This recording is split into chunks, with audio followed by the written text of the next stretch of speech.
नमस्कार दोस्तों, आप सभी को स्वागत है हमारे चैनल लेट्स टॉक हिंदी में। दोस्तों सब्सक्राइब कर दो हमसे जुड़े रहने के लिए। भगवान परशुराम की कहानी भारतीय पुराणों और ग्रंथों में एक महत्वपूर्ण स्थान रखती है। उनके जीवन की एक घटना विशेष रूप से उल्लेखनीय है, जिसमें उन्होंने अपनी मां रेणुका का सिर काट दिया। यह कहानी महाभारत, रामायण और विभिन्न पुराणों में वर्णित है। कथा के अनुसार भगवान परशुराम का जन्म एक महान ऋषि जमदग्नि और उनकी पत्नी रेणुका के घर हुआ था। परशुराम विष्णु के छठे अवतार माने जाते हैं। वह बचपन से ही अपने माता पिता के प्रति अत्यधिक श्रद्धा और समर्पण रखते थे। एक दिन रेणुका नदी के तट पर जल लेने गईं।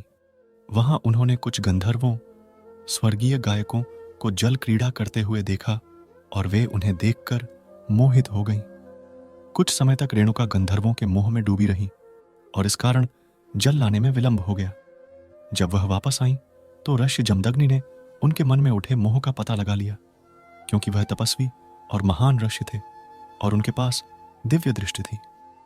जमदग्नि को अपनी पत्नी का यह आचरण अस्वीकार्य लगा और उन्होंने इसे एक बड़ा अपराध माना।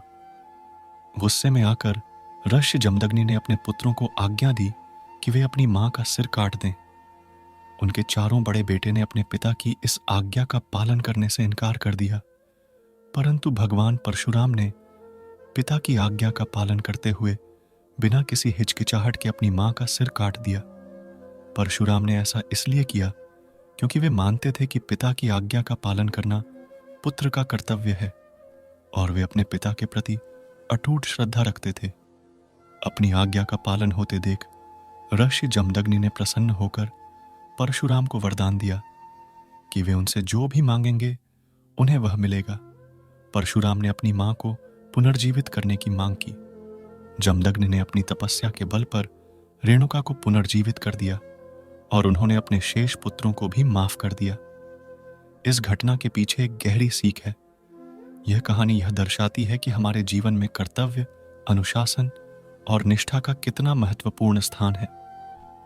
भगवान परशुराम के लिए उनके पिता की आज्ञा सर्वोपरि थी और वे अपने कर्तव्य का पालन करते हुए उन्होंने एक कठिन निर्णय लिया।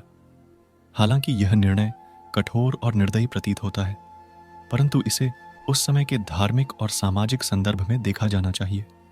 इसके अलावा यह घटना यह भी बताती है कि भगवान परशुराम केवल एक महान योद्धा ही नहीं थे, बल्कि वे अपने माता पिता के प्रति अटूट भक्ति और सम्मान भी रखते थे। वे अपने कर्मों के माध्यम से धर्म और कर्तव्य की व्याख्या करते हैं, जो समाज में अनुशासन और नैतिकता के महत्व को स्थापित करता है।